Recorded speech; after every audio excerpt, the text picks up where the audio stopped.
absolutely respectable. That's absolutely respectable. Well, apparently there was some kind of object that was literally shot down over. I think it was. Well, there was one of them over Alaska. Then the other one, I think, came in over Canada into like Michigan, Lake Huron area. And I don't know exactly where it went down. I don't know what it was, but I was trying to get somebody else's opinion internationally of what they were saying that it was. Because at least here in the United States, they're not. Mum's the word on it, as they say. I'm not exactly sure what it was. As it comes to the water being polluted and things, I think it's a terrible thing. 10% of the nation's water is really definitely rich. I think water is kind of bad as it is now. It has a lot of chemicals in it and pharmaceuticals already. It's just water that comes from the tap, and it has heavy metals in it. It's not good. So I think the best thing that you can do is probably get yourself a really good um, water filter. A reverse osmosis system is great as well, and so that like even if it did get to your house, you had some kind of way to prevent it from getting to your body. But not everybody has that kind of freedom. So if you don't have that kind of freedom, you really um, you're vulnerable to whatever kind of waste is in your wastewater from the train derailment. But if I were to say to you that I think that like is there a new thing with train derailment that we have to worry? No. I know train derailments happen every single day. So we just did this statistics a year. And in 60 years are, I think it's 2,000 a year. And that many are being derailed. And that's in the United States alone. Well, then globally, it's a lot more. It's way more. And imagine the kind of environmental damage that is occurring there as well. So it's not like I think it's a good thing that's happening, but I hope, I don't think it's any bigger pattern. I think that it's what they call slow news cycle. So they just focus.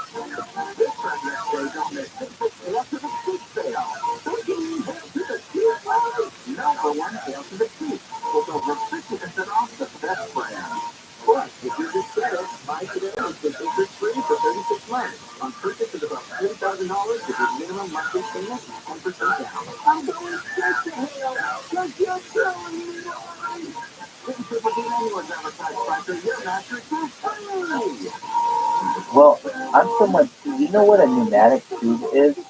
Pneumatic tube is maybe you use one at the bank. It's that little bank tube that sucks up your money in the drive-through. Your check or whatever, and it's like a vacuum tube. You understand what I'm saying? Okay, so if you understand what a pneumatic tube is, I want to use those to replace the train tube because I really think the train tube is kind of outdated in itself. So maybe this might be a good opportunity for us to really see if the current state of the rail system is where it should be. I think it's an outdated system. I mean, we're really working on 1800s technology in 2023. Isn't it a little outdated? I mean, it's outdated. It's outdated.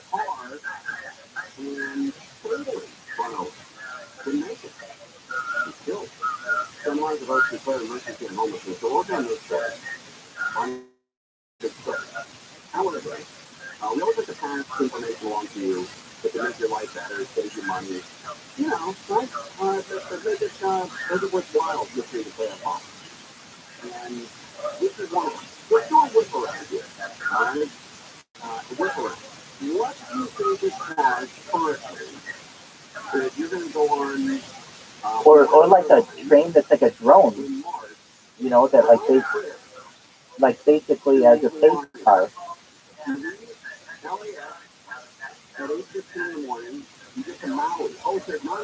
Well, you bring up a really good point. You really bring up a good point.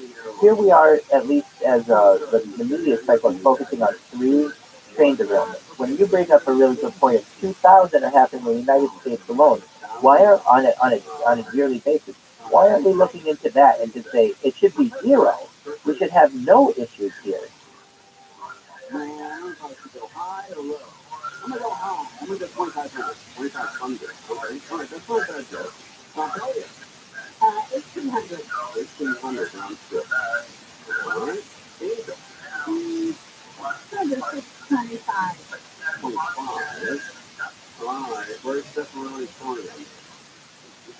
It definitely needs to be something. I'm not exactly sure what it is, but I know a lot of the train tracks are old, and a lot of the train tracks, their pathways are old. And perhaps, I don't know, bringing them underground might help, or improving the condition of the tracks. But 2,000 in a year is far too many. Welcome, Sultan.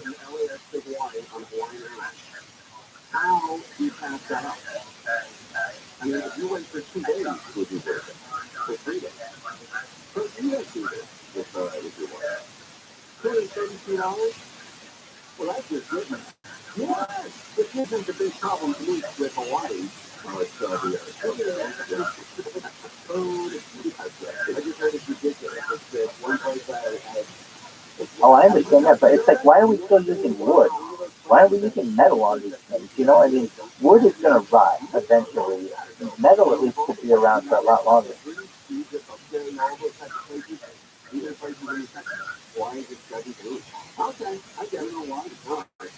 I mean, I'm sure it's about cost, but at a certain point, I think probably you might have less of the 2,000 United States accidents per year if some of that wasn't wood. Wood doesn't seem that strong in comparison. I mean, I know it's good, but it could rot, things like that. I don't, you know, but that's a good point. Oh, actually, I think you're right as well. I think a lot of them happen at where cars, like at railroad crossings as well. And so perhaps with like, I don't know, self-driving cars or other features, there's a way to avoid that. I bet you that's a lot of it. And like you're saying, maybe there are kind of technologies that you can put on the train to be able to prevent that. But I mean, look at 10% of the water is polluted now because of it. But again, I don't think that I think there are ways to prevent that from getting in your body with filters and reverse osmosis and things, but that doesn't prevent the issue. We really want to prevent the issue, which is preventing the train from crashing, or and that's another thing that's surprising to me. I know that they have like GPS on trains and things like that, but in today's day and age, to me, it doesn't seem like a train should ever crash into another train, and it still happens.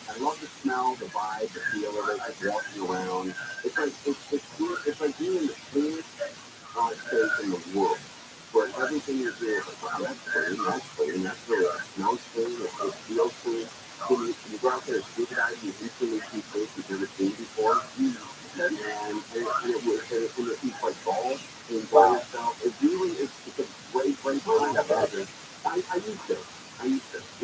And if you've got six derailments happening on a daily basis, a lot of people perhaps can be uh, killed in that, and we not hear about it on a daily basis. If there's 2,000 train derailments, that's got to be thousands of people who are dying, and we're not talking about that.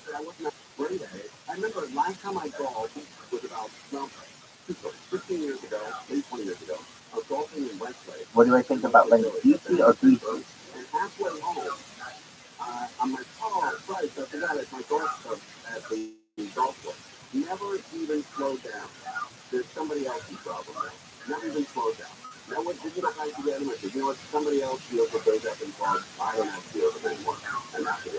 I did not know that. How many people died?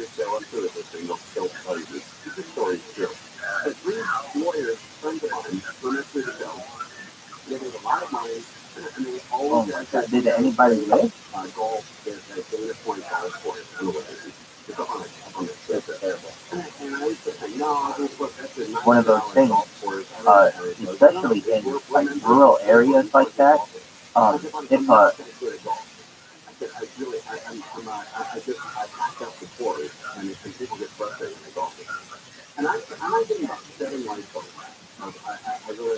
Well, and that's what I'm saying. I mean, that's not like in the middle of the city. With it being,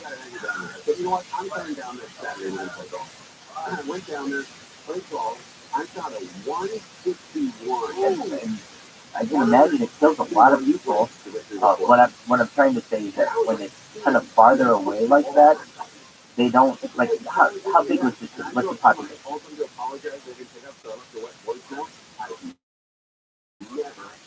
Okay, but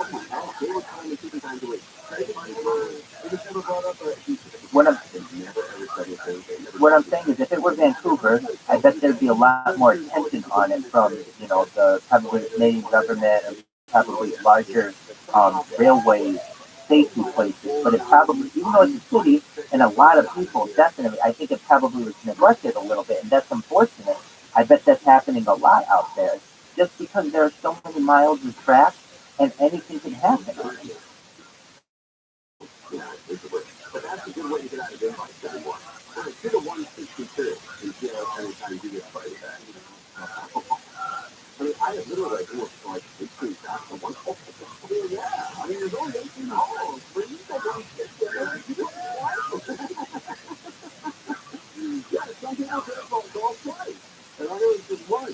What caused the derailment, you know?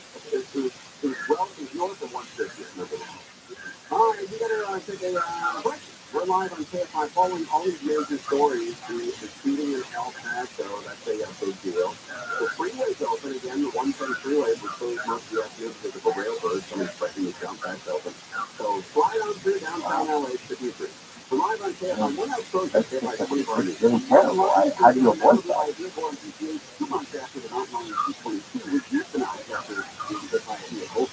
I don't know. I'm trying to think how we could save those people. That's really sad.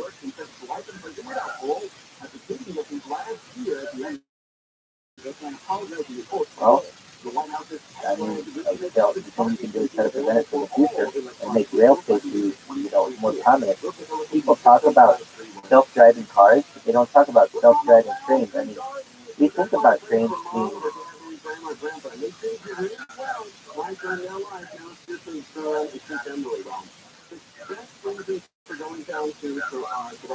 right. I know it.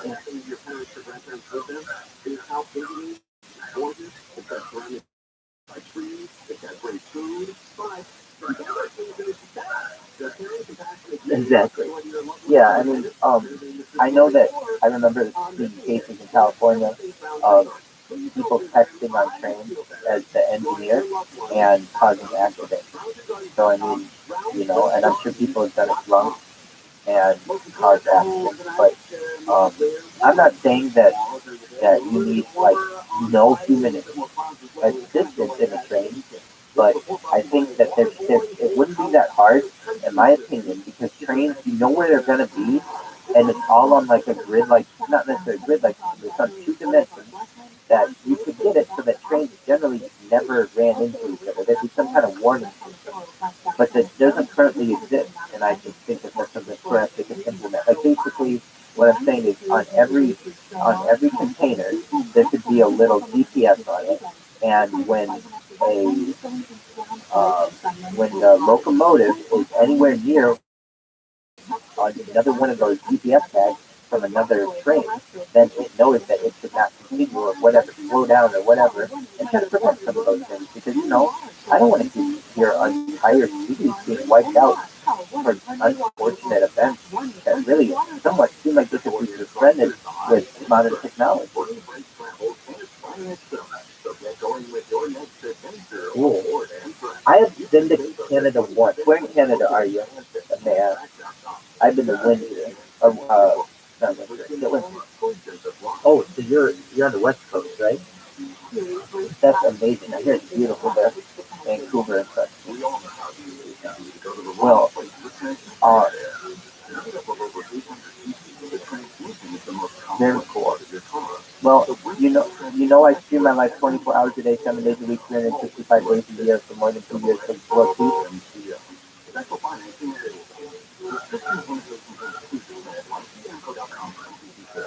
Sure.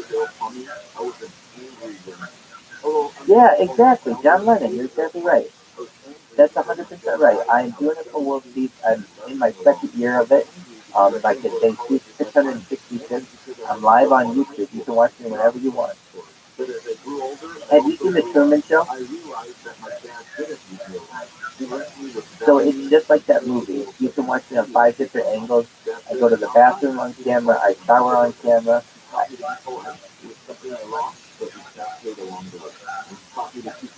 some people do. It's really interesting from a scientific standpoint.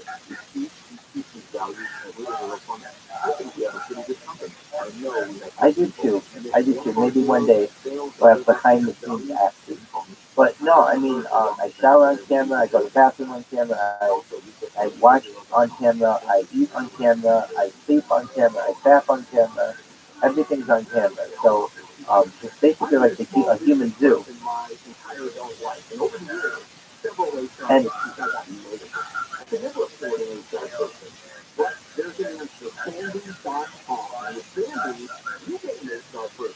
I totally understand that.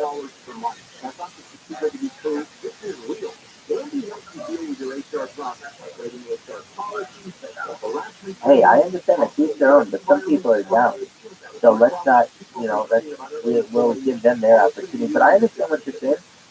And I'm doing it really because, like in the Truman Show, I want to give people a platform to be able to watch humanity on a day-to-day basis. But I also want to give people a platform to be able to discuss these kind of topics. Normally, they don't get an opportunity to discuss time travel and surrogates and chat GPT all in the same, little time frame.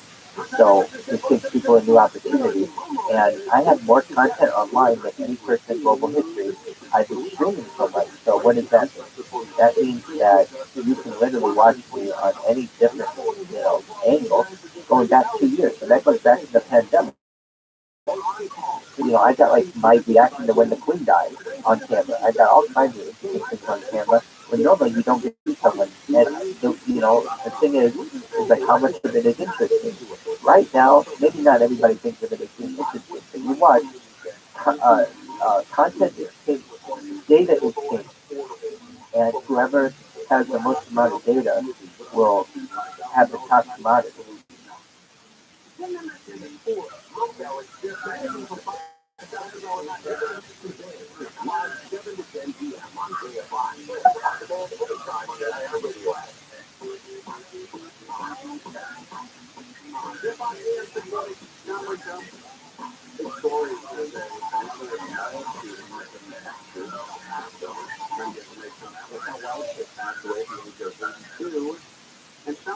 Look, I don't know what the hell she was, but I can tell you that perhaps, I mean, you could freeze her embryo and have a queen in 1,000 years be the same embryo as what, would have been what her embryos were. With science, basically anything is possible. Perhaps, or they could have technology where you just had her DNA and you could create a clone. Mind blowing stuff. Well, one thing that I'm doing is, do you know how? Well, I'm trying to get world peace going, and I want to know if there's any way I could get a retweet. I'm gonna send it to you in a direct message, but if I could get a retweet, I would really appreciate it. It's excellent. I'm sending it now. I also put it in the chat. But what I'm trying to get the world's largest tweet chain going. So what does that mean? If you get people to retweet, maybe you can get world peace going. And so I'm trying to get world peace going. So I put it in a chat. It says, way we can make this tweet the most tweeted tweet in global history, we can help bring world peace and I will make you a trillionaire. And that's another thing. With inflation being what it is, I think I'm going to be sitting on a gold mine of data. And I'm going to make you a trillionaire at this history. So, hey, if you had the opportunity to create your own not-for-profit, who would you help in the world?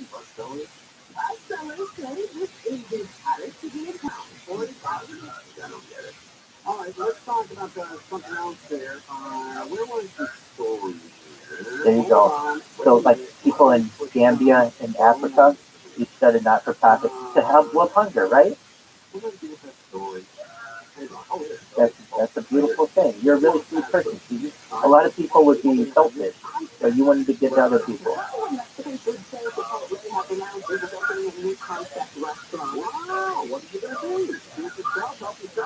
Well,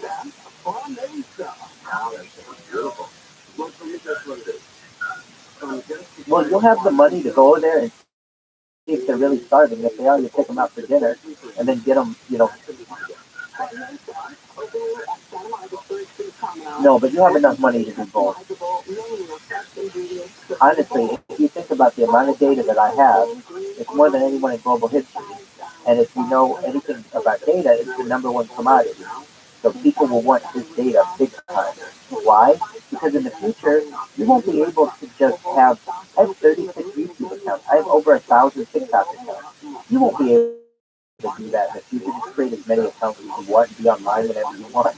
So these are some really interesting things that I've been able to do and basically hedge my bets and create more content than any person in global history, which is a really, really exciting premise because once people start finding out about it, hey, somebody lives their life all day, every day on YouTube, we can go to them, talk to them about whatever we want, and they're always there for us. It's a really interesting premise.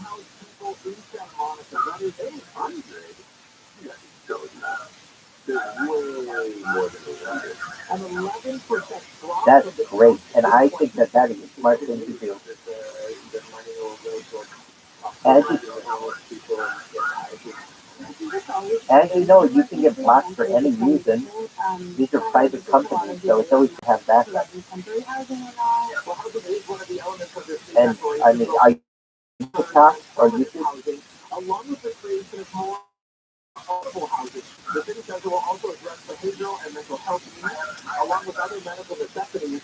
No problem. I wasn't on them before I started streaming my life.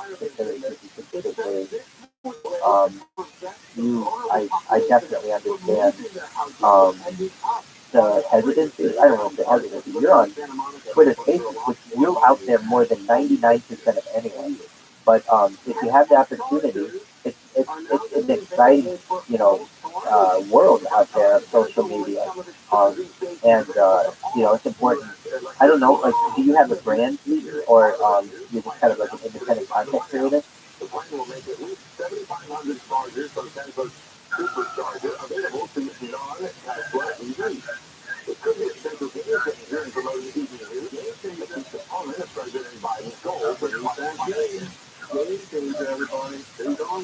Oh, that's really cool. So there is a brand.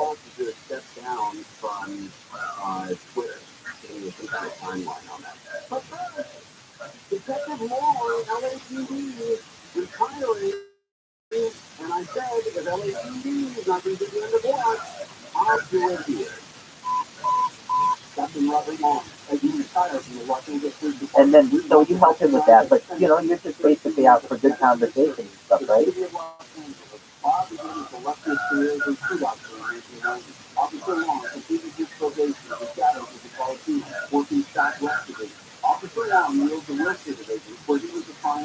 Good for you.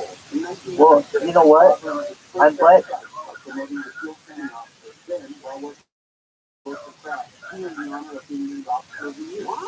I'm glad you've been banned. You know why? Because it shows you're human. It shows you push the limits a little bit. I honestly don't know someone who hasn't been banned on some kind of social media at least once.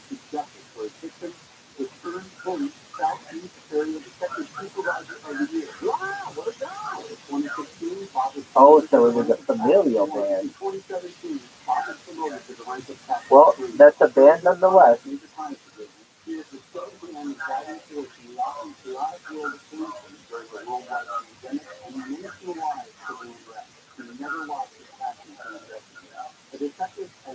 Oh, I can see that. Did it limit the amount of people you could follow?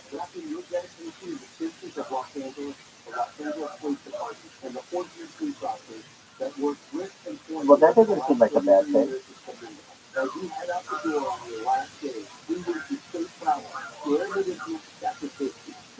I could see that. Definitely. It's more. band for whatever reason. Sometimes I know, sometimes I don't know. I,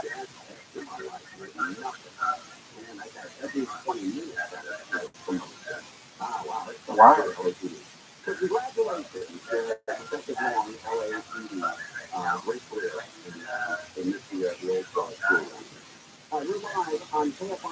So this woman wanted you to have sex with her. So you said,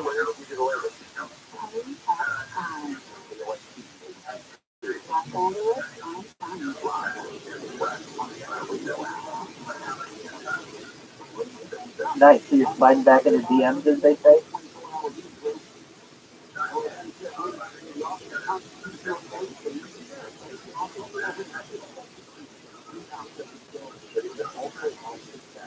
Uh oh. Dude, shout out to Big Chief in the house. How you doing, baby? Hey, Steve was just telling us he had a fling or a relationship with a girl, and maybe he might be sliding in his DMs in the future. Maybe. Might be. Don't call it a comeback.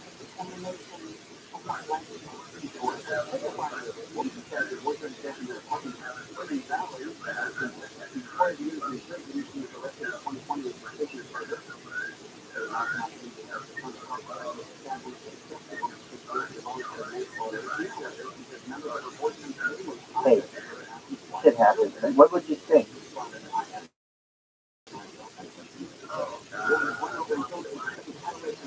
Not a cat.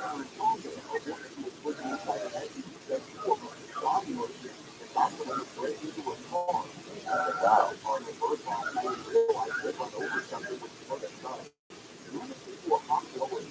Would you do this in a facility?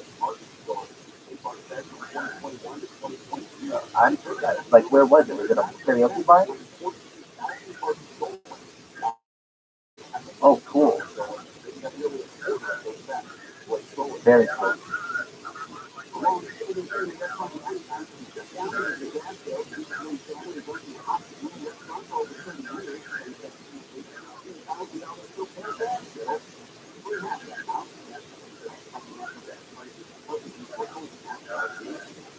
Well, what happened? Yeah, I'm here. What's going on? What happened?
Whoa, sounds like you've been through a lot, but you got out on the other side, and you got a karaoke hobby out of it.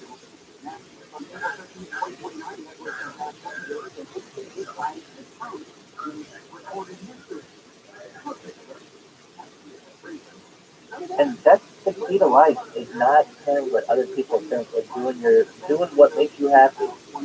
So long as it doesn't hurt anyone else.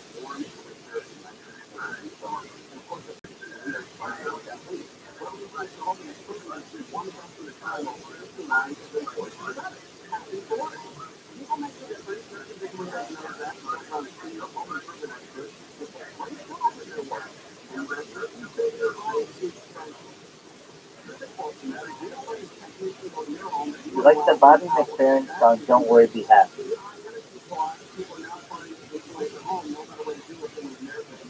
That's kind of what you gotta have the mentality because you know kind of think positively on this in life. If you don't, then it negative thoughts can bring you down. It seems like that you don't allow that to happen. You got a positive look on life.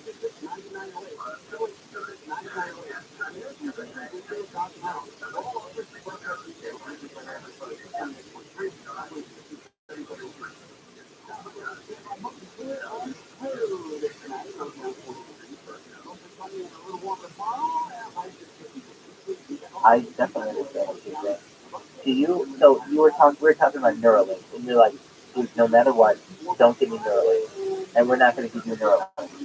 But, but if I could say, I know I'm tempted to give it to you now because I think you got a lot of interesting stuff. You got a lot of interesting stuff in that brain of yours. I think you've got a lot of interesting stuff in that brain of yours. We want to see what's going on in it. Okay. We'll let your secrets are no fun. Secrets hurt someone. Oh well, then we don't. We'll put you on the list of no's for the Neuralink.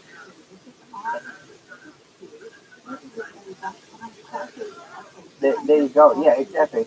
Um, the Neuralink essentially is not something you're of which you're a fan, and I understand that. I'm not down for that either. But how about some other kinds of technology that perhaps you might be able to use in the future? If you would, if you could, if nothing was connected to you, but you could use telekinesis, being able to move stuff with your brain, would you want to do that? Excellent. How about telepathy, where you could communicate with other people just using brainwaves? No Neuralink.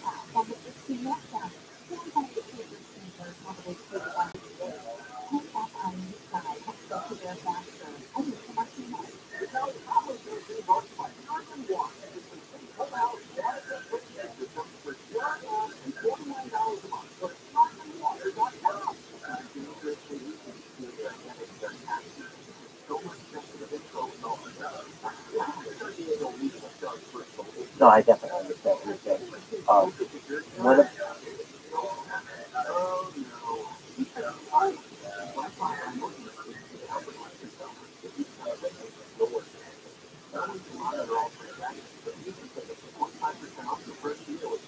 no. I mean, I'm not saying like that. I'm saying there are benefits of this, and what would they be? No longer would you have to listen to someone talk to you and understand it. It's information would just go into your head automatically and could be stored. There's some benefits to that. For instance, you would never have to go to school. You could just have all that information telepathically transmitted to your brain without a neuralink, just telepathically. But you're saying you don't want someone in your brain at all, right? And that's totally understandable and respectful.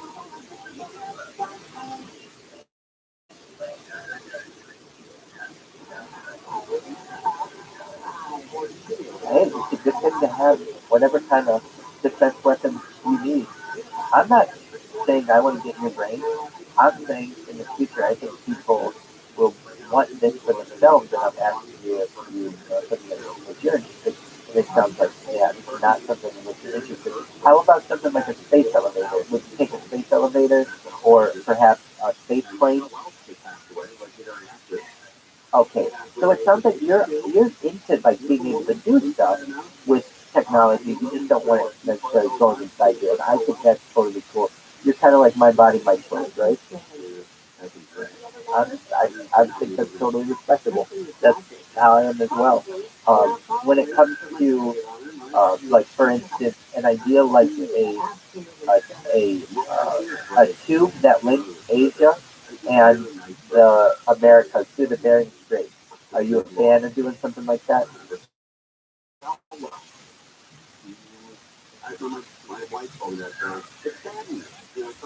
It does, but if we could do it, using like nanotubes and hyper, materials? Is it something that you think would be beneficial?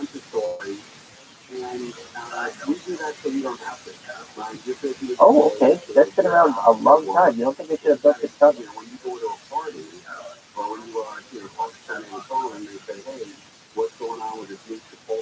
Yeah, but yeah, it seems like it's been positive for the world, especially Europe.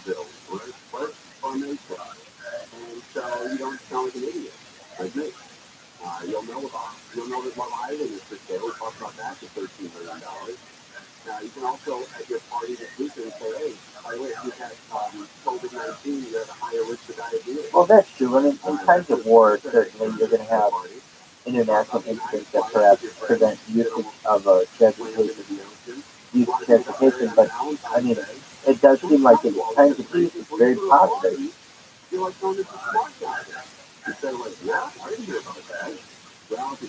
Okay, I mean, that could be. I'm not saying the next 5 years, but maybe the next 10 or 20 years, perhaps build a tunnel from the Americas to Asia or vice versa, and have several levels of it. Have trains, have cars, and people would be able to cross it, and perhaps to get underneath the ocean, so that you wouldn't have to worry about the weather as much, and things are more consistent underground. And then we have a way to get basically anywhere in the world, aside from the island. That's the one thing that we're lacking in linking the world, right? Can you think of another thing? If we can link the Bering Strait, all the major areas will be linked.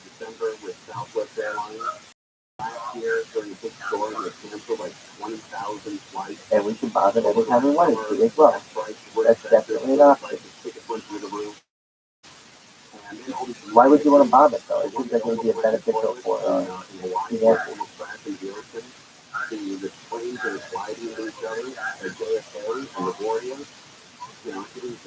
I mean, I'm not saying that it isn't perhaps a vital choke point. If we did go to war, a Bering Strait tunnel would be the number one, you know, probably target out there, or for terrorism, in addition to the Suez Canal. Well, those are ideas. What about one from like Paris to New York, right underneath the ocean, but from two populated areas? Would you be in favor of that? Why not?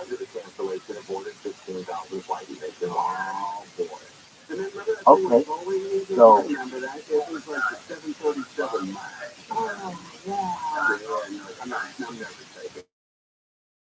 well, I mean, you wouldn't have like hundreds of thousands of people in the tunnel at once. It would be like a vacuum tube, a vacuum train. So basically, we're going to say maybe a maximum of like 1,000 people at once, which is basically what would have been on the Titanic. But it could just go at a much faster speed. But you're saying terrorism is too much of a risk to risk doing a super project. Okay. Well, if I were to give you a magic wand, what super project or what mega project do you think would be beneficial to society? Excellent. That's a good thing to do with a magic wand. I love it, Rachel. How you doing? Living the dream, baby. Living the dream. I stream at like 24 hours a day, 7 days a week, 365 days live on YouTube, and I've been doing it for 2 years, like the Truman Show.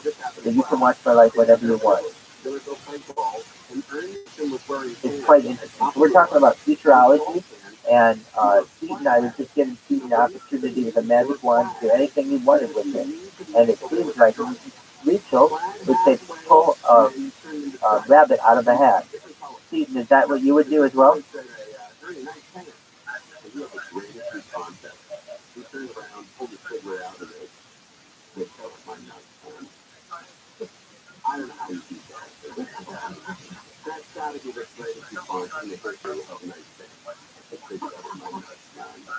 That's exactly right. You're exactly right, Lisa. You're thinking exactly correctly. Why? Because I'm like a real life Truman Show. If you've seen the movie The Truman Show, I have more content online than any person in global history. I'm the Guinness Book of World Records older for most hours stream. My channels, like 36 YouTube channels, they have more content than the next. They have 8 times more content than the next biggest YouTube channel. This is the biggest event in global history. And when I say that, because I'm trying to do it for world peace, I want to give people a platform to discuss world peace. So all you have to do is put hashtag ViralRabbi into YouTube and filter by live, and you'll watch my live. Not live on one stream, but I'm live on 5 different streams right now. There are some people who are YouTubers who stream on one stream, and that's a big deal. But no one does 5 different streams, so you can see it in 360 degrees. It's a wild thing. On top of that, I'm live on 7 different Instagrams right now. I created a robot that automatically posts to Instagram for me on an account every 30 minutes, and I have 7 accounts. So on 7 different angles of my room, including the ceiling to the floor to the very corners of my room, you can see in 360 degrees. It's really wild. So you can watch my life going back to the pandemic. I'll do so right now.